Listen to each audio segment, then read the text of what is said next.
Hello, welcome to the Nature's Nexus podcast. Here, we're all about connecting anyone and everyone with our environment. We'll aim to do this through sharing knowledge and discussing various topics that show people how they can be better connected to nature and the world we live in. At the end of each episode, we'll also provide some actionable steps that anybody can take to help make our world a better place. I believe that the impact of everyday people can be profound if we all act and strive to leave the world in a better way than we found it, especially our environment. We'll try to keep things enlightening, informative, and educational. I'd love anyone and everyone to be able to listen and enjoy tuning in. I hope we can be the nexus between you and the beautiful world we live in and so rely on. This is Jessica York bringing you another episode of Nature's Nexus. Let's go. Okay, so hello, Graeme, and welcome. Thank you for joining us on the Nature's Nexus podcast. How are you going? Good, thank you. It's a pleasure to be here. Yeah, and thank you so much for coming on. It's very exciting. So, for those who haven't heard of Graeme, Graeme Sait is a globally respected author, educator, and founder of Nutri-Tech Solutions, or NTS, which is a pioneering company in organic and regenerative agriculture offering cutting-edge inputs and world-class education. He is the author of 2 books and hundreds of published articles, and he writes the widely followed Nutrition Matters blog. Graeme also created the acclaimed Certificate in Nutrition Farming, which is a 5-day intensive that has trained over 47,000 farmers and consultants across 4 continents. His popular nutrition farming podcast has attracted over 500,000 listeners in 72 countries, and his recent How to Do It video series delivers hands-on demonstrations of regenerative techniques in action. I will share a link to all his content and contact information on the episode details too, for anybody to look up. He's a sought-after keynote speaker. Graeme regularly presents at international conferences and advises at government level. His talks are frequently described as life-changing by attendees, which I can definitely vouch for, as that's where I came across Graeme, was at one of his talks at a garden festival. So it's amazing content once you get into it and listen to it all. So I have a couple of quick questions that I like to ask all the guests at the start of the episode. And the first one is, what is it you love most about our natural world? Well, for me, it's kind of like it remains just like a childlike wonderment at this kind of interrelated masterpiece. And if I'm not traditionally religious, but I see nature and God as being one, nature as God's handiwork, almost as sort of this perfect thing that could hardly have not been created by someone or some greater sort of mind or whatever, because of the intricate, just unbelievable interrelationships between everything. And I find it as beautiful as I did when I was a little child. So that's my big thing with it. Yeah, that's awesome. And it's like it's just too great to comprehend anything like it. No, it's amazing. Yeah. Truly amazing. Awesome. And the second episode is, how do you get connected to nature, or when do you feel the most connected to nature? Well, my greatest connection is, began this journey really as the soul journey with the love of the vegetable garden. I've always vegetable garden since I was a child, and it came from my grandfather, who always was a crazy vegetable gardener. And I just find that when I'm out there with the sun on my shoulder and sweat on my brow and the birds around me and the sweet smell of healthy soil, I feel this at one with nature that I don't feel anywhere else. Basically, it's this peaceful feeling that I always marvel that it comes over me. And it's sort of become a little clearer with some recent research where it's been determined that 2 or 3 organisms in the soil produce these volatile compounds that give the soil a healthy smell, and they also stimulate the production of serotonin in humans. So it's almost as if we were designed to be amidst a healthy soil. And weirdly, on that front, and it's everything I speak normally is very much research based, and this is just an observation that I wonder about. But if you look at the figures on farmers and farmers' health, it's a bit of a horror show. It's double the levels of most degenerative diseases. It's 3 times the level of depression, 3 times the level of alcoholism of the next closest profession. It's 4 times the level of suicide. And in the midst of, in my case, working with thousands of farmers globally, I don't know a single farmer who's committed suicide. And I just wonder whether maybe that's how we were designed to be working with soil health and feeling the feelings that generates, because it's just a strange coincidence that that's the case. So it's no science, just an observation. Yeah, and it's awesome that people are discovering those things. It's like a similar situation I heard about, trees emitting phytoncides, which are also good for people and have all these health benefits. And we're learning all these things now, and it's just all Yes. scientific proof for how good it is for us. Yeah, that's exactly right. It's all part of the deal, I think. Yeah. Everyone's interested. Yeah. Yeah. For those who might not have heard of you before, Graeme, even though you're quite widely known, or even your Nutri-Tech Solutions business, could you start by just sharing a little bit about what you do and how your journey into soil health began? Well, the journey was an unusual one because I had a young daughter, Rachel, who was hit by a car outside of a school and horrifically injured. And she lay in a coma for 3 months, and that's kind of life-changing in its own right. But it was particularly harrowing because she was signed up as an organ donor, and we were sort of approached on, twice, 3 times a week by one or two doctors telling us about little Sally who needed her eyes, or little Jane who needed her kidneys or whatever, and if she would ever be a vegetable if she survived, and so could they turn the machines off? And so it was a hell of a stressful time to say the least. But we hung in there and hoped, and then at one point, sort of 3 months, and all the machines that you'd come to know and hate began to beep at once. And they said, this is the classic signs of brain death approaching, so prepare yourself, you've got 3 or 4 hours left. Oh, And so they said, I'm not traditionally religious, but I made this deal in desperation that should she survive against the odds, I'd do something of value with my life. At that point, I've got degrees in psychology and sociology, and I've been very successful in business, but I'm not giving anything back. I'm not really, not really, other than to my family and so forth, I've not really given anything back to society as such, and I've not really shared my sort of gifts or skills. And so I decided that would change, and should she survive, I'd do something of value. And 20 minutes after sort of that deal, she came out of the coma. And so I had to sleep out of what would I do, and came up with this whole concept that I become an expert in soil, plant, animal, and human nutrition, that I'd form a company that would go multinational. And I had this fairly grandiose dream, and it certainly didn't happen without a lot of work, but we're in 52 countries now. So I've sort of kept my word, and I've kept my passion. My passion is as strong today as it was 32 years ago, almost to the day, on the 14th of October.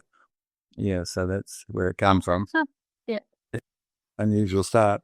So aside from that, it was this, when I had to decide on what I was going to do, I had a small acreage that I was turning into a bit of a park kind of thing for the children, and I was landscaping it all. And there were areas where you banged your head against the wall, and people don't factor in the value of their hours when they're a weekend warrior in those small acreage scenarios. And it can be hundreds of hours, and sometimes pointlessly, because you just never ever solve certain problems in certain areas. And that was the case for 2 or 3 spots on this farm. And someone suggested I soil test, and I soil tested, and it was just like, oh my goodness, that's what's happening. And, I fixed it, and it was fixed. And so I've developed this kind of embryonic interest in how the soils work. And I was very much aware that we are what we eat, and what we eat comes from soils that really are a shadow of what they used to be. So that was what drove this move into the fact that I also loved gardening, as I drove this move into what I call nutrition farming. Originally, it was called, our term for this kind of middle ground between organic and conventional was called biological farming. And then we found that in one instance where I was working with a large group of dairy farmers, and they decided they're going to market their demonstrably superior milk under their own brand name. They're going to call it real milk from biological dairy farming. But they hired a marketing agent, and they found that over 75% of people asked the question about what did they think of the branding, the term biological farming, which everyone was using at that point.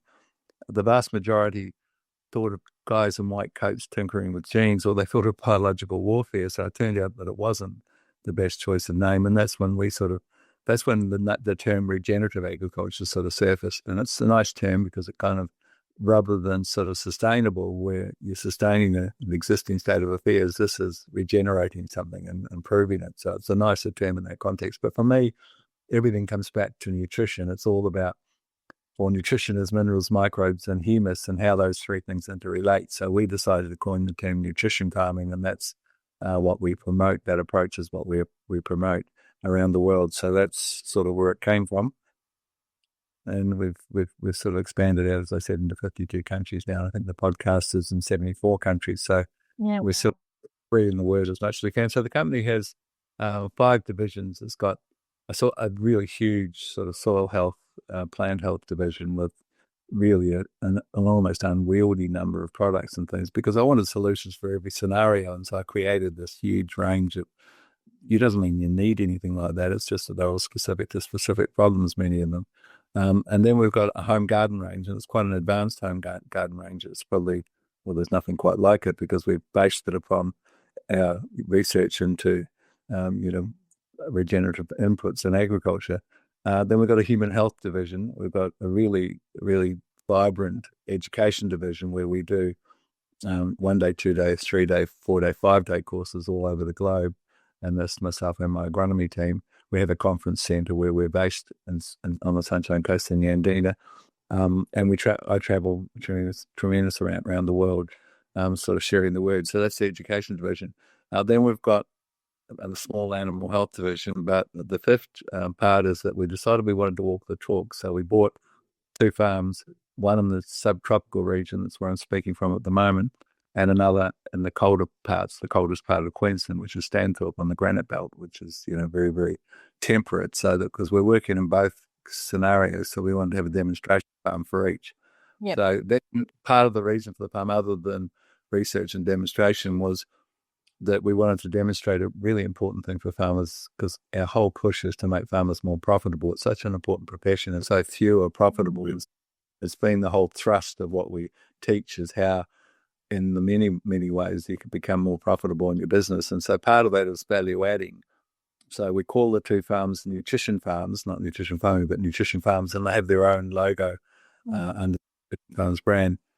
Chemical-free, nutrient-dense, forgotten flavors is the 3 terms that refer to the produce. And then we just value add, and we've got 26 products under that range that we have been created specifically from the farms. And we teach that model of how you can do that. And we do farmers markets and all the sort of direct-to-consumer type kind of concepts with that product range. And we have a whole range of stores that organic stores and other fruit stores and things that buy our produce. So yeah, that's what the story is. So we're kind of walking the talk on all fronts if we can. Yeah, that sounds amazing. And I know that you often say with all your educational material that humus can save the world, which was also the theme of your TEDx talk that you did in 2013. So for listeners, hey? It seems like just 5 or 6 years ago. Yeah. Yeah. So for listeners that might be new to that concept, what exactly is humus and why is it so important? Am I saying it right? Is it humus, not hummus? Yes, it is. It's humus. Yeah. I was addressing a large crowd outside when I've been asked to do a TED talk and hadn't chosen a subject. And I was addressing a large crowd on the steps of City Hall with my Kiss the Ground group in the US. And I finished my talk, and I had people surround me saying, "What was that word? What was that word?" And I assumed the word would be mycorrhizal, because that's a spelling bee special. The only one. Micro what? Mycorrhizal fungi. Mycorrhizal. Oh yes. Yep. It's a spelling bee special. There's only 1 in 500 can spell it. But that wasn't the word. The word was humus. And someone said, that's a chickpea dip, isn't it? I said, no, that's hummus. Yeah. So let's look at, so humus is the sweet smelling black chocolate colored substance that microbes produce. Both bacteria and fungi contribute to the production of it. And it becomes their support system and home base. But that's just the start of the journey. I mean, it's the only substance in the soil. Like if you put minerals into the soil, how do they store there? There's 2 things for minerals. There's the clay colloid. Colloid just means small particle size. So the small particles of clay that attach, they've got a negative charge, like a little Velcro strip, and they attach to positively charged minerals like calcium, magnesium, potassium. They're called cations. Well, cations are stored on the clay colloid, the particles of clay. But the negatively charged minerals, what stores them? We're talking about things like nitrate, nitrogen, and sulfur, and boron, and so forth. How are they stored? Well, that's the role of the humus colloid, the organic matter, as it's called. It's what humus is. And the little particles of organic matter actually can store the cations just like clay, but they're the only thing that can store the very leachable things like nitrate, nitrogen, and sulfur that leach very readily, are only stored on the humus colloid. But that's kind of just the start of the story, because what we're talking about is this cleansing mechanism that where basically if you understand this incredibly strong parallel between your health and soil health, and we recognize that from a microbial perspective, you've got this 30-foot tube that runs between your mouth and your anus that houses 10 times more cells than what you've got in your body. There's actually more of that than what there is of you. And they basically govern that life within the microbiome, governs every aspect of your health. Even 85% of your immune system's there learning from those organisms. And basically, we've kind of trashed that system in much the same way as we've sort of poisoned the organisms that crowd around the plant root. And they perform very, very similar roles. It's incredibly similar kind of scenario. And just as if we realize how important they are for us, we need to sort of develop a reverence for that life within. And that might involve something as simple as not drinking chlorinated water, because chlorine kills single-celled organisms and you've got a gut full of them. So you buy an inexpensive carbon filter and put it on your sink, or put it through a carbon filter jug to cleanse that chlorine if you're unlucky enough to live in town. Well, humus in the soil is very much that same carbon filter, but on a huge scale. So it isolates contaminants, and there are no shortage of them in chemical agriculture, of course, and heavy metals, and prevents them or reduces their likelihood of contaminating our food chain. So that's hugely important, the carbon filter story. But it's also a sponge that holds on to all important water. In fact, it's the most important single sponge. 1% increase in organic matter or humus in the soil means that soil can hold 170,000 litres of water it couldn't hold. And there's no evaporation, there's no carbon footprint. It's there in the sponge called humus for the plant to take as it needs it. But it doesn't stop there either. Basically, probably the biggest and most important role of humus is it's the glue that holds the precious topsoil together.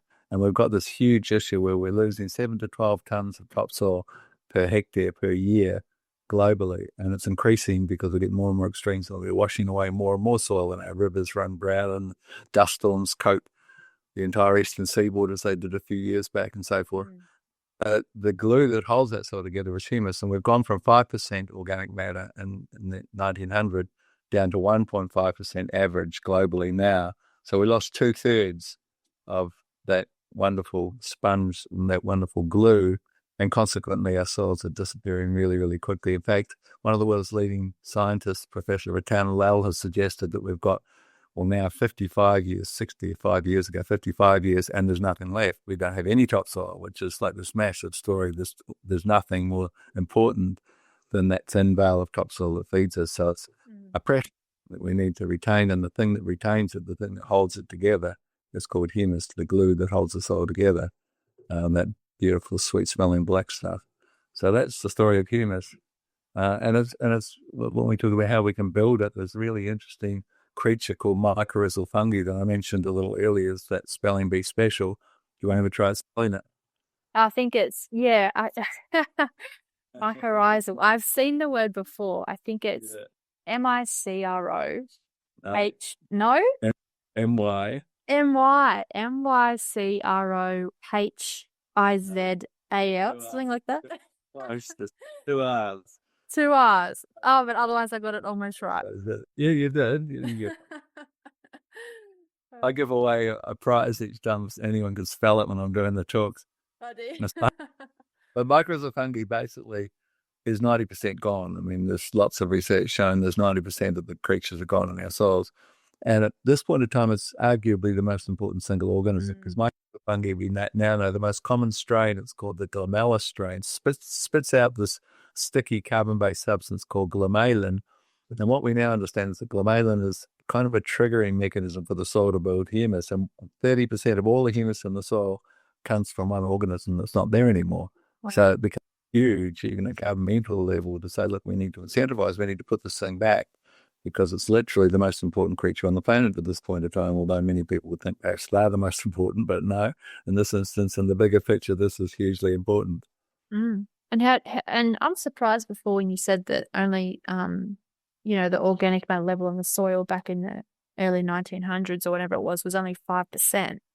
I'm surprised to hear it was only 5 and not higher. Well, that was the average. I mean, there was areas like Tasmania and New Zealand where it was 12%. But the average, because the sandy soils are, only ever had 1 or 2%, but the average was 5, and now the average is 1.5. So it's 2/3 of the humus gone. So the rest was just like mineral content? Yeah, well, basically, it's all no. What soils are made up of is clay and humus and silt and sand, and there's a Mm. whole bunch of components that make up a soil. Yeah. And so, the humus is typically, well, at the average now is 1.5, but we need to build that desperately. And Yeah. the problem with that story from a climate change perspective is quite simple. There's only the same number of carbon molecules that have ever been there since the start of time, and they cycle. It's called the carbon cycle. So they move. You can't make new carbon. It's not what makes us all as one, because we were all some other carbon-based life form at some point. But the carbon cycles between the soil where it's stored as humus, between living carbon-based life forms, people, plants, animals, and trees, and so forth, and then it can become the gaseous form. And basically, the largest storehouse by far is the soil, where it's actually stored as organic carbon, which is humus, or it can be also the inorganic form. There are things like calcium carbonate and magnesium carbonate, where it's stored in that form. So inorganic and organic carbon. But the largest single storehouse is the organic carbon, or humus, and we've lost 2/3 of it. So where did it go to? Well, it's in the atmosphere. It can't disappear. It just cycles between those three places, and it accounts for almost double everything else we've done. All of the coal-fired power stations and industry, and 7.7 billion lungs breathing out CO2, and motor vehicles, so forth. That whole story um, is 256 gigatons since 1860. And during that same period, we put 476 gigatons that was in the soils now in the atmosphere. It's the biggest single contributor. And so the very simple and obvious strategy is to put it back where it came from. And we need to incentivize that and make that happen as soon as possible. And use the mycorrhizal fungi to do that. The mycorrhizal fungi and the multiple other strategies. There's half a dozen strategies you can use, and probably the biggest one is to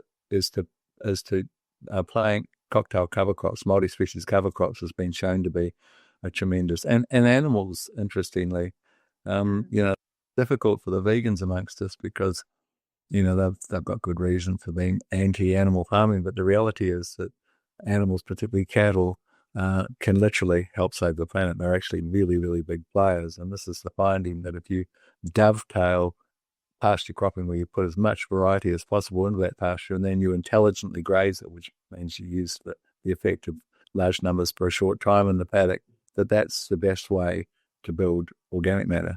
And it's a part of organic matter. And so animals farmed correctly can be the biggest tool to saving the day, but someone's got to eat them, so it doesn't get that kind of philosophy. Yeah. And I guess so much of our grasslands now are farming lands, so the animals that are going to be on there are going to be livestock, not wild animals. Yes, most of it is farming, and that's the case. So yes, so it's a great opportunity for people to realise that, and of course it needs to be incentivised. The concept of mob grazing, or intelligent grazing, as I call it, and the planting of many species into that pasture. There needs to be incentivization at governmental level to build the fences and waterways that are required to have small paddocks with large numbers for a short period, and then even it's labour intensive, but you can have automated gates that open up, and the animals wait by that gate, knowing they're going to move to the next paddock after however many hours or a day or whatever the short period is. Okay. But that all requires funding, and if it was just understood how important this whole process is to save the day, then application for that funding for sure. Yeah. So many of us, or farmers think of, or even gardening, in terms of fertilizers and yield. How does your approach to farming differ from those conventional methods? And, what does that look like in practice? Well, basically, the driving central principle is that we want to get back to root causes. Now, if we look at the modern medical machine, we find that the third largest killer, if we contrast that concept of treating symptoms rather than getting back to root causes, the treating symptoms model, and as I mentioned, the largest killer on the planet is coronary heart disease, followed very closely by cancer. But number 3 is prescription medicine. It's actually taken over from stroke as the third largest killer, and it's kind of low. It's ludicrous that our medicine's becoming our largest killer. Then we look at the agriculture story, and we see we've put more and more chemicals every year, the less and less response. 14.7% increase last year, 14.4 the year before, 14.1, 13.9, 13.6, 13.2. Every single year, more and more chemicals into the equation, poured into the environment and into our children's bodies and so forth. But every year, without exception, more and more pest and disease pressure. And the unsustainability of that approach, I mean, that's unsustainable. It's almost a definition of unsustainable to put more and more for less and less response. But the more and more is costing more and more. So it's economically unsustainable, as many, many growers have noted. They're just basically breaking even or losing money each year. So this whole approach is getting back to root causes. It's not a deficiency of a fungicide when you've got a fungal disease. There's a reason for it. If you look at something like, say, you're growing zucchinis in your home garden or you're growing them commercially and you get powdery mildew, why have you got powdery mildew? Well, the starting point is cell strength, cell wall strength, because the organism's got to drill through a cell wall to get into the yolk of this, which is the cytoplasm in the center of the cell. And then you've got your disease spreading because there's a food source to spread to grow the disease. And so the obvious barrier is to strengthen that cell wall, and that involves two minerals, calcium and silica. So when we get back to root cause, we say, okay, let's start by strengthening the cell wall. Let's foliage space from calcium and some silica onto that leaf and optimize the strength of that cell wall. So that just gives you an inherent protection. But then you say, is there a mineral link to, say, powdery mildew in that instance? Yeah, there is. There's a very strong link to manganese specifically. And so, you can get back in this manner by understanding how a system is working and working with that system rather than against it. The current model, as we mentioned, is kind of anti-science in a lot of ways, because the definition of science in Webster's dictionary is adherence to natural laws and principles, and we're not doing that. Mm. And much of what we're doing, including growing food, we're treating symptoms with more and more chemicals, and we're getting more and more issues. So this is, as I said, all about getting back. And there's kind of another fatal flaw in that conventional model, and that's that people take their advice from people. You give me an example of another business that qualifies where farmers predominantly take their advice from consultants in rural stores who have got vested interests. They're actually almost motivated to maintain a state of imbalance so that they can keep on selling them the chemicals you're going to need to correct that state of imbalance. So it's kind of like, there's no other business where you say you don't get sick and go to an undertaker and say, what do you reckon I should do here, mate? Yeah. I mean, that's really cynical, but there's no other business I can think of, and I've thought long and hard, where people take critically important advice and they don't many times even understand the very basics of how their soil works. So this is getting back to root causes, is getting back to understanding the most important thing in your soil and your business is how well your soil works and how your soil works. And you do need to understand that basic things. So that's very much the importance of education in this model that we're teaching. So you can look at the soil test and you know exactly what you need or don't need. And don't need is very relevant because you're sold things many times you simply don't need. I look at a soil test and there's 120 parts per million of phosphorus. You do not need more DAP. It's counterproductive when you've already got too much of it. So, and you're still told to put the same thing you put on for the last 10 years, whether or not you need it or otherwise. Well, you need to be in that. Say, wait a minute, mate, I've got plenty of this. Why are you suggesting that? And then the doors start opening to you understanding your own most important thing, which is your soil. Yeah. So that's the difference, basically. Yeah. Yeah. Okay. So you've worked with farmers across Australia and around the world, from, Vietnam to South Africa. Is that right? That's correct, yeah. Yeah. Any country. Yeah. So what kinds of changes and improvements have you seen when people adopt regenerative or the nutrition-based approaches such as what you're teaching?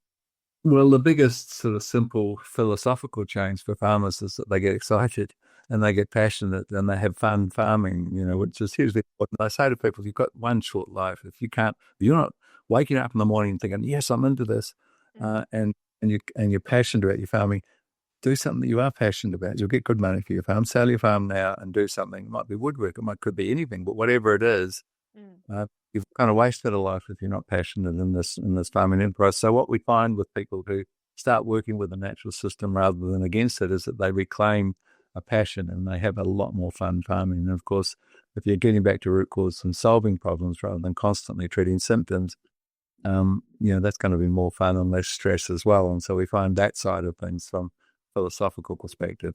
But outside of that, it's about producing food, with longer shelf life. So you've got, it's better from a marketing perspective. The tastes better. I mean, nutrient density and flavor are one and the same thing. The better a food tastes, the better it is. And the better a food tastes, the less the need for chemical intervention, because it's a measure of the plant's resilience, that flavour. So it's all kind of intertwined. Now, what we see, like I do a lot of work in Canada, and we're talking millions of acres of growers that have adopted. We've tried to appeal to growers to teach them how to do things like make their own living fertilizers and so forth to keep the cost down. So we talk constantly about how you can do things more efficiently and more cost effectively. It's not, as many people would think, because I own a company, that it's all going to be about selling stuff, and it's absolutely not that. It's very much the fact that we're trying to work out how you can do it, and often it doesn't involve anything to do with us, but we tell you how to do it anyway, of how to do the things most cost effectively and most profitably, because we have to have a successful business model here, because there's too many people falling by the wayside, and there's nothing more important than food production. But you're going to produce food if we all fall by the wayside, so we have to be profitable, and we have to have, so that's basically the model. Yeah, that sounds amazing. It's so awesome learning about this too. There was this, a couple of million acres in one room in my last visit to Saskatchewan in Canada, and all of them are doing the simple things like seed treatment, is putting some minerals and microbes on the seed. It's just so inexpensive with such a big potential return. Yeah. And foliar spraying, which people have never done in broadacre before. Many of these people have thrown out their fungicide rigs, not thrown them out, repurposed them. And foliar spray now, based on tissue tests, tell them exactly what they need and given the plant what it requires. They do liquid inject, and they brew up their own microbes and put the microbes down at planting and so forth. And they repurpose sort of nitrogen idea by foliar spraying urea, which is tremendously more sustainable than any other form of putting out nitrogen, and you use much, much less of it. So it's just like really, really widely adopted. I had meetings at governmental level in Europe just a few months back, and there's the woman's going to share it with me. She works sort of in the legislative area for the EU, and she'd just come back from a press conference where they'd had virtually identical operations that were either regenerative or conventional, and in every instance, and we're talking like 20 or 22 or something, the figure was, the regenerative out-yielded and made more profit than the conventional, and that's the first time we've had that stark a difference. It's getting so that the old school idea of organics was that you fall in a heap and hopefully you catch up at some point, because you're getting higher premiums, and that's complete nonsense. This regenerative approach is not a sacrifice. It's just learn to walk a different road, and there are many, many tools now to help you walk that road. You've just got to learn how it works. That's how we'll stop. Do you think it takes people a little while to transition and get the hang of it before they see those rewards? Yeah, they just need to be fired. Usually what I find when I'm teaching is that all there is nodding heads. It used to be folded arms, that sort of body language of what grapher. Now it's nodding heads, because it's common sense, really. You can't actually deny most of this. It's everyone's seen the soil's decline, more and more chemicals for less and less response. This soil quality getting worse. They know it's not what it was when their dad was there and so forth. So there's every motivation. And when you realize you can actually improve on that without sacrificing yield and profit, then people get really excited about it. Yeah, definitely. So what are the most common challenges or misconceptions that people have when they begin transitioning into this way of farming and away from their traditional chemical-based practices? A little bit of that question, because I kind of mentioned that the traditional concept is the idea that you're going to sacrifice yield and you're going to hopefully make extra money because you're going to get extra premium. They think that there's some kind of sacrifice and becoming more sustainable, and it's actually not the case. As I said, it's just learning to walk a different road to roam, and understanding you're dealing with minerals, microorganisms, and humus, and how those three things interrelate. So it's just a different way of growing. But it's a lot more fun way of growing. I always argue that there's not much passion in a sweat, so it's spacesuit poisoning your entire working environment and the people who are eating your food. How do you get passion? But this way is much, much more passionate, much, much more satisfaction. I mean, I'd be the farmers markets and organic farmers markets with my partner, Claudia, down in Stanthorpe. And it's just, to me, it's just like it's a highlight of my week. I drive all the way from here to Stanthorpe 4.5 hours on Friday night after a really long, hard week. Get there, quite late, and then get up quite early. And basically, it's so satisfying because you grew the food, you designed the product, you designed the label, if it's a juice or whatever it is, and then people are tasting it and saying, "Oh my goodness!" And And people are really, really grateful that we do what we do there. And it's just become like this little party on Saturday mornings down there. It's just this buzz of the local community who are looking for good food and very appreciative that they've got it. And there's just nothing more satisfying, basically. Yeah, coming full cycle, that would definitely be rewarding. Yeah, it is. I mean, I can't think of it more rewarding. Yeah. But the other thing we often see, it's not a misapprehension, but what we often see with organics is what I call organic by neglect. And you think, well, I put a bit of compost on, so the job's done. But if you've got, you're deficient in zinc, for example, all the compost in the world is not going to correct that zinc deficiency. And that's little trace mineral that's missing.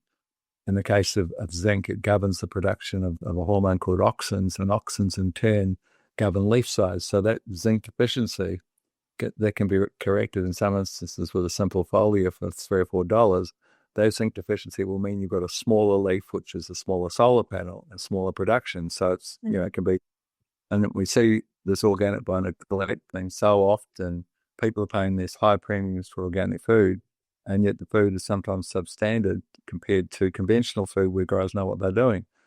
Yes, it has less chemical intervention, but the nutrition's not there and the flavors are not there. It's improving, but it used to be terrible. It used to be, just say, here's another organic by neglect, where they just neglect. They don't do soil tests, but, not doing a soil test is like driving down the highway with a blindfold on, and you still find those who don't. So if gardeners wanted to do a soil test, would they just need to, how would they go about doing it? Yeah, it's a little, from a gardening perspective, it's a little hard. You can do it, but I mean, it costs, $120 or $150 or whatever. So most gardeners are not going to do it. But it is actually what we find with home gardeners when they do choose, when $150 is just a night out in a restaurant for a couple of years. For the sake of knowing what's going into your food you're eating, that's not really that expensive in that context. But what we often find is you've overloved the block, and that most commonly is to do with phosphorus, because phosphorus, people just put on dynamic lifter or something comparable and keep putting on. And phosphorus, you're not supposed to have more than about 70 parts per million, and we see like 1,000 parts per million in home gardens because they've just overdone it.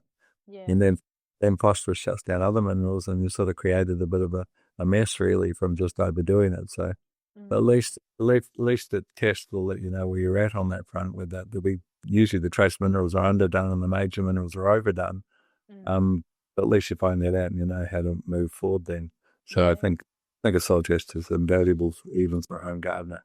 Would one suffice though, or would you need to do a couple from different areas in your yard? Yeah, it's difficult. If it's had the same history, if you've got a veggie garden, it's always been a veggie garden, it's all in the same history. It'll be safe to just take samples, several samples that you mix together from that same area. But if you've got completely different soils on different parts and you've got a small acreage or something, then it can be different. You might need more than one test. It's a real trap for young players to just say, if you've got some clay and sand in the same block, which can happen sometimes, they're completely different. And if you mix them together, the whole test is meaningless. So you have to take the predominant soil type and not mix it with another soil type. And the same history, like if it's always been a garden, that's fine, or it's always been a cow paddock or whatever if you're out in the country. But at least you can't have an orchard and a cow paddock mix them together, because the orchard will have so much more nutrition because it's had years of much more nutrition, and then it'll just up the entire reading. So the important thing. Yeah. So basically you need to, whether it's a farm or a garden, you need to be targeting the different areas with different purposes or the different soil types, obviously. Different soil types, and the history is the important thing. If it's always been a veggie garden and you've grown different crops there, but it's always been a veggie garden, you can just use the one test on the one garden and that'll be fine. As long as the same soil type throughout. Yeah. So Nutri-Tech, your business, now supports growers in more than 50 countries and offers education programs like the Certificate in Nutrition Farming. What kind of impact have you seen from all this? Well, we've trained consultants and farmers, over 40,000, I think 47,000 of them around the world. And it's a wonderful thing to be on the end of all the emails that come through of people saying it changed their life and their farm's profitable now, or their child's healthy, because they have a big focus on human health as well. Tremendously satisfied on that front. But lots of, I mean, at the last, not the last, the one before our last 5-day course, it was a certificate course that we do called the Certificate of Nutrition Farming. We had, I think, 5 agronomists from 2 or 3 countries. And I've never seen this before, but the agronomists, when you introduced themselves, it was like agronomist, it was like Alcoholics Anonymous, it was like Chemical Agronomists Anonymous, because they all confessed that they'd reached a point where they realized that they'd been doing the wrong thing. And that, which is really, it's a big man that stands up and admits he'd made a mistake, because a lot of people cling to their ego and will never admit it, even if the evidence is starkly obvious. But they basically, it wasn't one, it was all 5 of them, and they were different, they weren't all together or anything, but they all basically confessed that they got to a point that they realized that they're heading down the wrong path and they need to learn a new approach, which, is a sign of a really big change that's unfolding. It's really, I think you could probably call it a revolution now that's underway relative to this. So it's lovely to see it happen. Yeah. And I know I've certainly heard more about it lately, so it must be getting out there, then the word spreading more on the other methods to farming. Yeah, for sure. It certainly is. Yeah. So you often talk about the soil's potential to store carbon, and I know we mentioned the carbon cycle earlier, and how this can help address climate or climate change. How realistic is that potential, and what would need to happen to make it a global reality? Well, it is. It's very realistic. It's part of the picture, but it's huge, really, the potential of it. I mean, when we mentioned that 30% of all the humus is one creature that's not there, well, you incentivize everyone to plant it, but not just to plant with that organism on the seed or the seedling or inject it into your current pastures or whatever, but also at some point there will need to be legislation to not just kill them off the way we did in the first place. So you can't. There are certain things like nematicides, for example, which kill every known form of mycorrhizal fungi.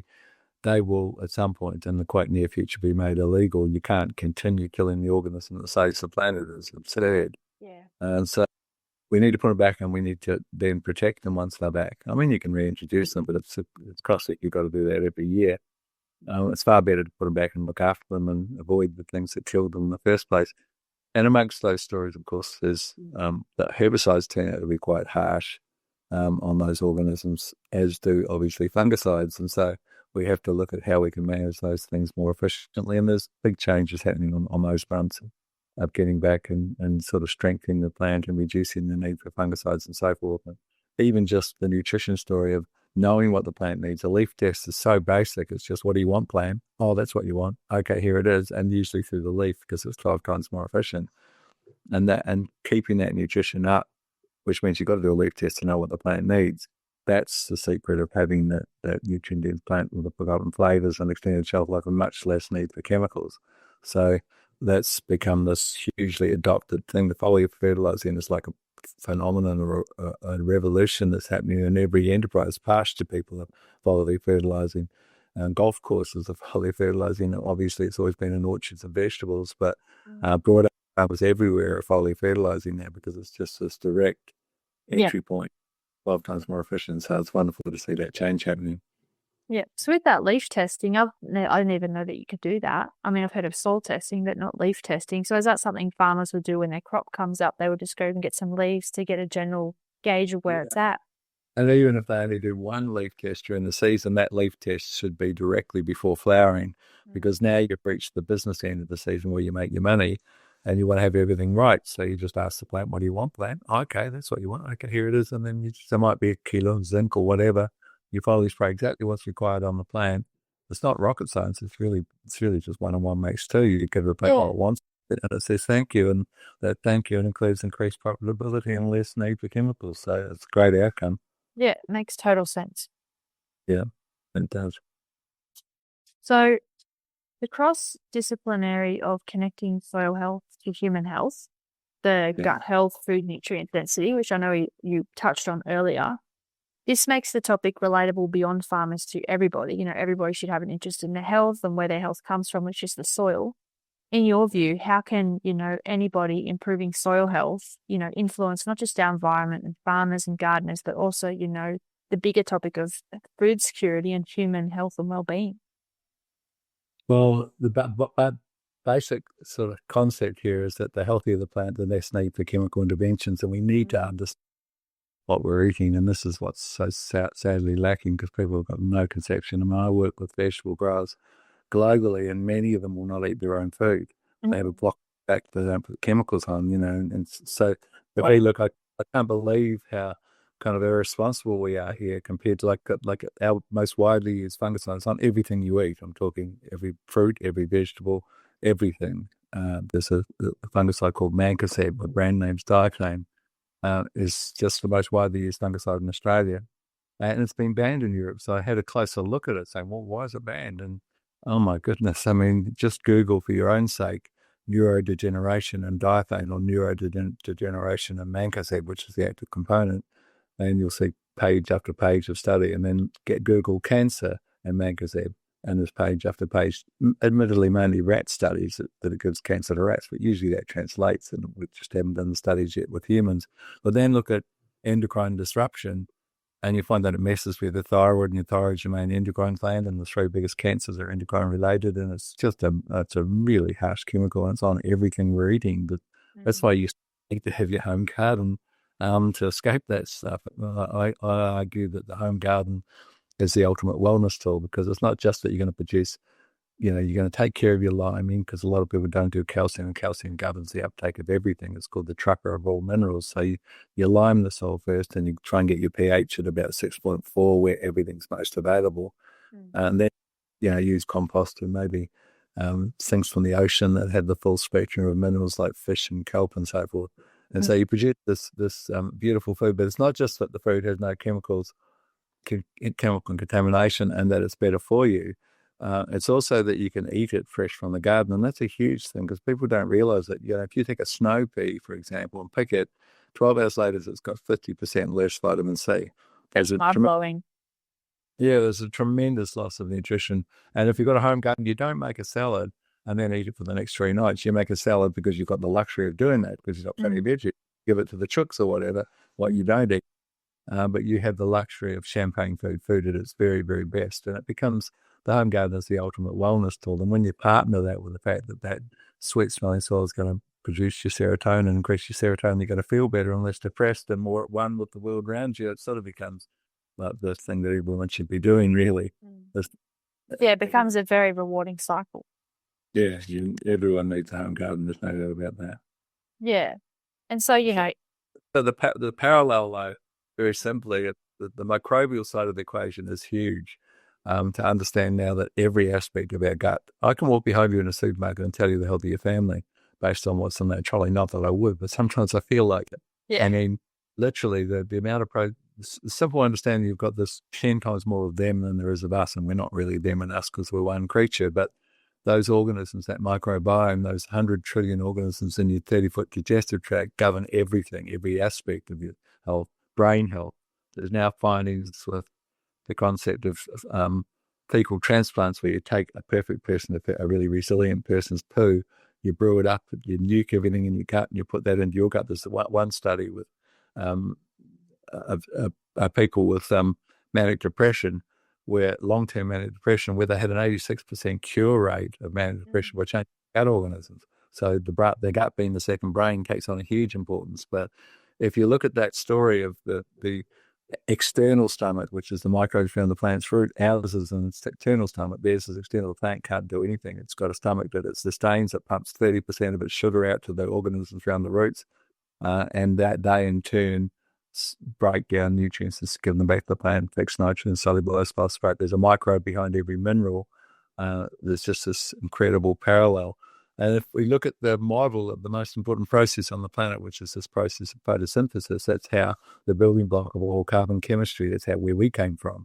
The building block of all carbon chemistry is called glucose, that's made through photosynthesis. And the plant takes its most precious substance that it uses with minerals for everything that it does. And it pumps half of it down to the roots because they need it. But then 60% of that half, it pumps out of the roots to feed this army of organisms that surround its roots, knowing that if I look after you, you'll look after me. So they're at the nexus of the single most important process on the planet, because there's nothing more important than that. It's where we all come from. That glucose building block is the building block of all life forms.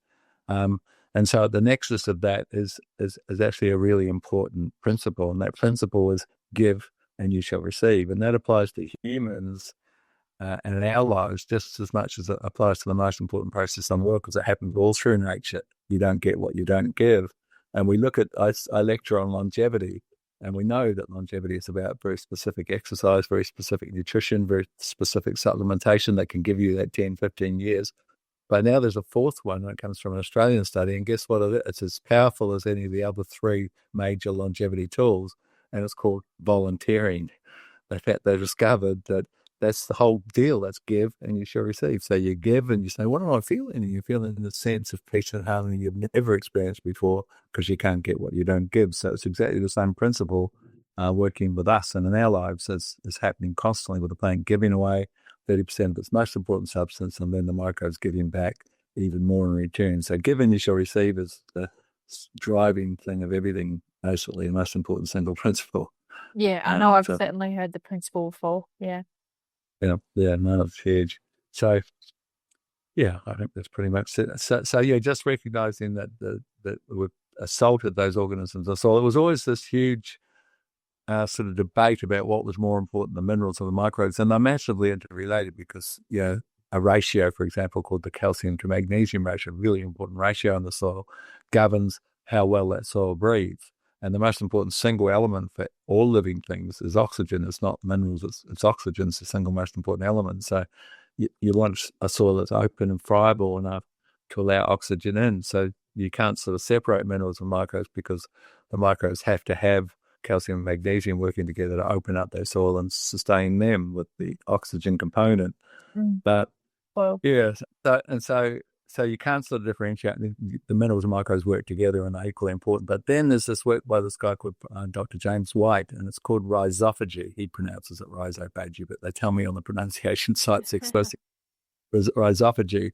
Yeah. And rhizophagy, roots and phagy means eat. And it's a discovery that's really, really profound, that all the plants that you look at and you see this, green everywhere, most of which is not fertilized, half of the nutrition of every plant comes from the plant actually eating microbes. So it actually gobbles up the smallest organisms, bacteria, through the root hairs. It sucks them in, and then it produces this substance called a superoxide that strips up the outer cell wall, and then it gobbles up the inside of the cell, and half of its food comes from that process. And then, really weirdly but wonderfully, it allows some of these naked cells that have had their cell wall ripped off them, it allows them to escape out into the root zone where they'll hang around waiting for their feed of sugar, and they rebuild their cell walls, and then they communicate with all the other guys hanging around the roots or the other organisms, and they say, look, I've been inside, and this bloke needs some manganese and he needs some zinc. So the manganese reducing organisms say, right, you'll look after us. And so there's this communication happening that no one even knew existed.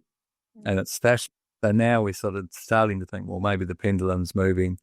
If you look after the microbes, they look after you. So it's a huge part, but you can't ignore the minerals. They remain hugely important, but microbes are probably slightly more important. So it's just understanding that you're dealing with a living system and everything you do impacts that system. And if you can make that more gentle, you're going to do better. And that's in the home garden or on the farm. And that's sort of paradigm shift, the mindset change that needs to be part of this whole move into regenerative agriculture. Yeah. And I love that people are becoming more aware of that system and how it works too, because it is so important to learn about all of that. For sure. So there's a bit of the interest in nutrient density of food and then the connection with soil microbes. Yeah, I talk about there being a microbe behind every mineral. So there are nitrogen, there are phosphate solubilizers, there are iron reducing microbes, there are manganese reducing to make manganese into a plant available form. Every mineral has a microbe behind it. So the greater the health of your soil and the greater the density of microorganisms, the greater the delivery of those minerals into our food, the higher the nutrient density, the more medicinal the food.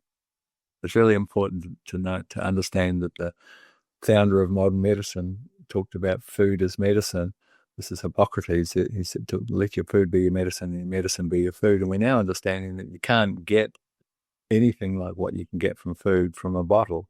If you're deficient in selenium, which you are, because all of us are, because there's no selenium in our soils in Australia, then you can take a selenium supplement or you can eat a Brazil nut.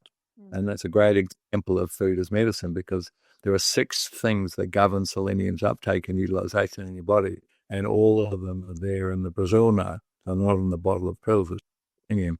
the most important is vitamin E, and the Brazil nut is filled with vitamin E because that's what it is. It's food as medicine. The vitamin E being pushed and makes us utilize selenium more efficiently. So yeah, so that's the short story on that.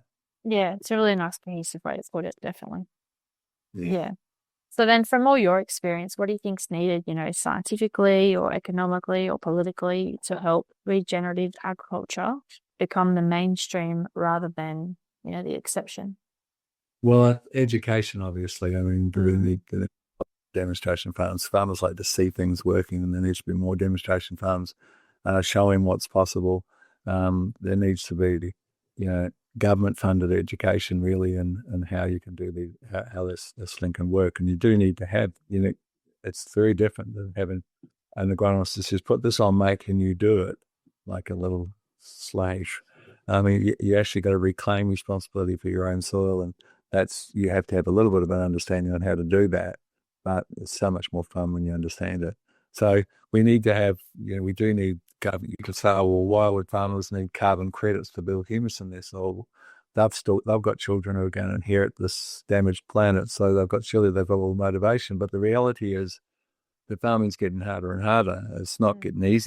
The increase in extremes, it's just getting. I've just had a nerve-wracking few days with these massive storm cells, and I lost all my I lost all of my hail netting, and I've not replaced it yet at the Stanthorpe farm, and there's just hail everywhere. And luckily we didn't.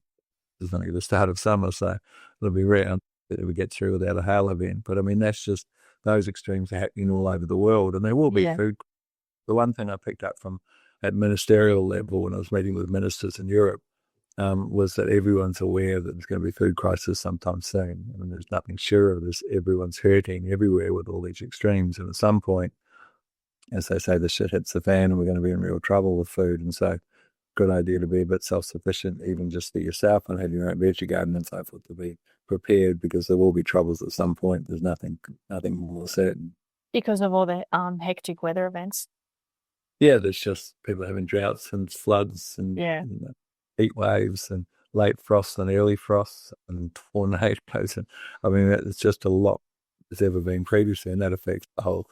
It doesn't just affect the viability of that crop, it affects the very viability of the food producer. Lots of farmers are falling by the wayside because they've just, they can't hold up another year after having a disaster wipe out everything. Like, it's been 4 wet years, and it's been really hard for a lot of farmers to get through because wet feet get much more disease issues, and the average consumer's just got no idea what's going on out there. It is really getting difficult. So we do need governmental help for farmers to discover that they've got to be more resilient. So you've got to create a crop that's got more resilience. Even a simple little mineral like sulfur, which is lacking everywhere, including in most home gardens.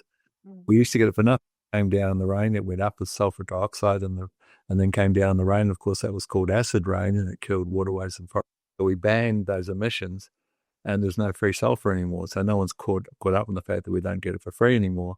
And the only source sulfur in the soil is organic matter, and we've lost 2/3 of that. So sulfur deficiency everywhere. And if we look at that word resilience, which is a hugely important word in the brave new world of climate change farming, it's about your bounce back capacity. Resilience, the most important single mineral for resilience is sulfur. It's all sulfur-based compounds that give the plant that bounce back quality. And so there is lots of things like that. We need government incentivization to correct those things, because farmers haven't got large budgets to do that themselves anymore. Yeah. So what gives you the most hope right now then when it comes to the future of farming and the health of soil and our planet and food production?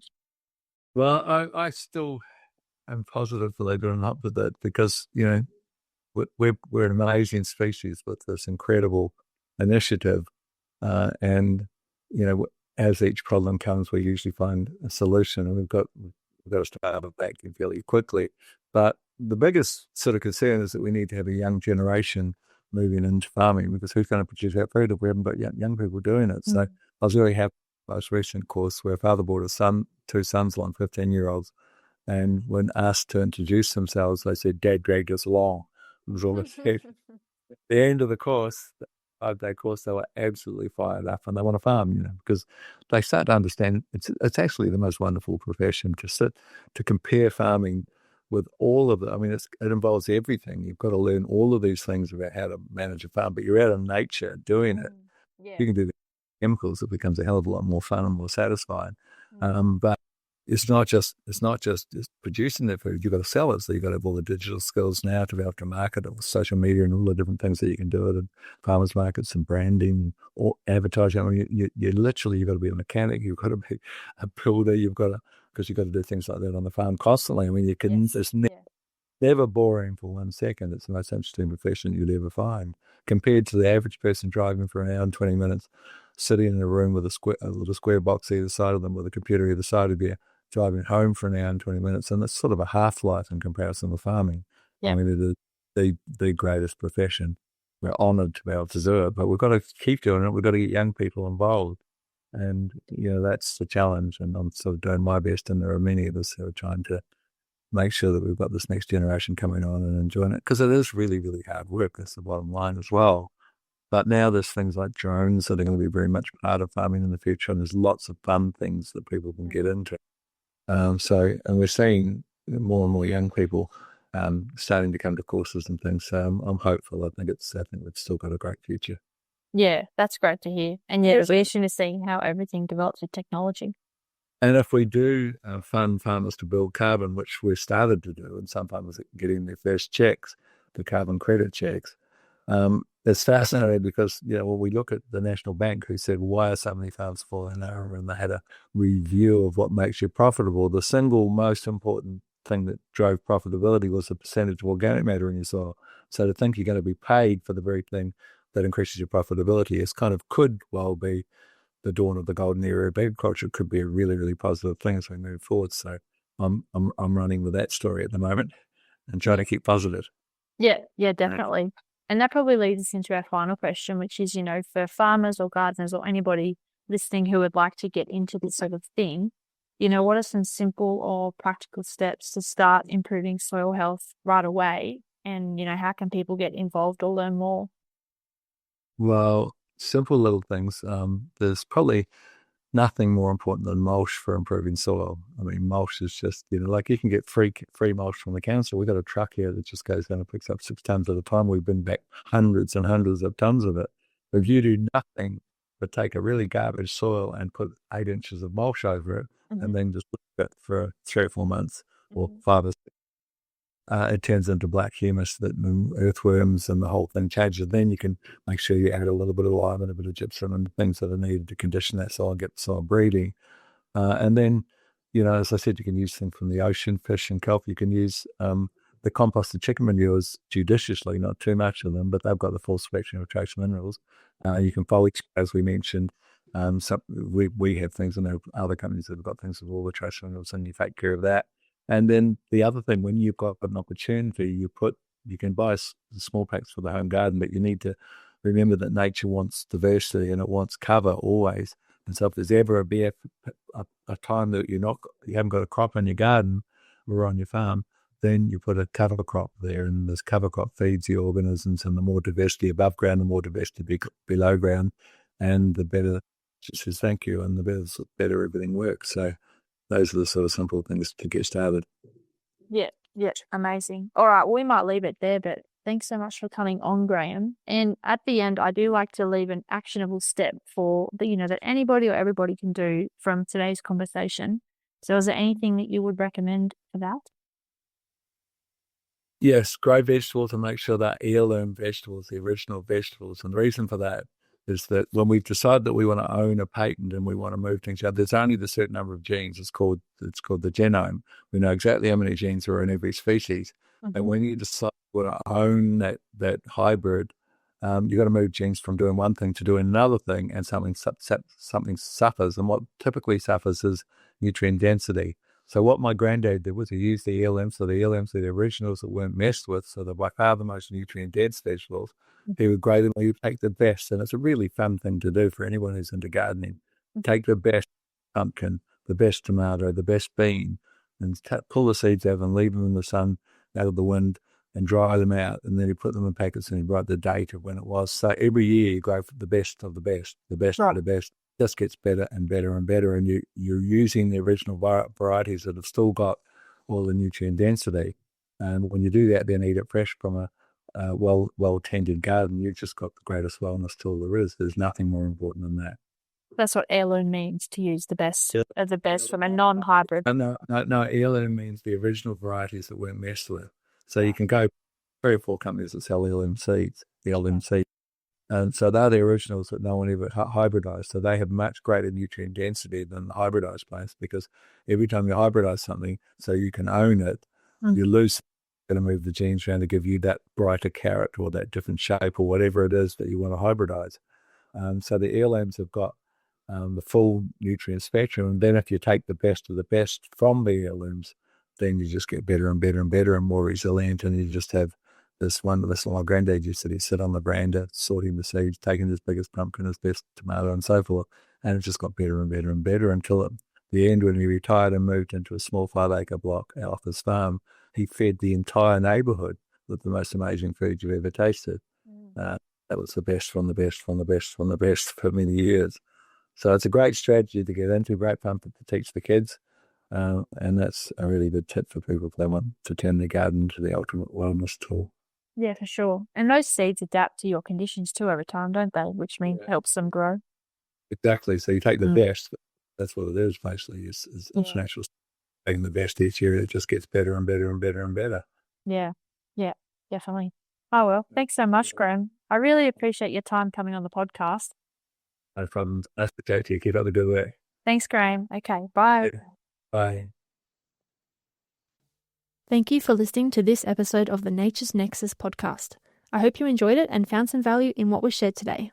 I look forward to presenting more knowledge and sharing ways we can connect to nature in future episodes, and hope you tune in with me to listen, learn, and act.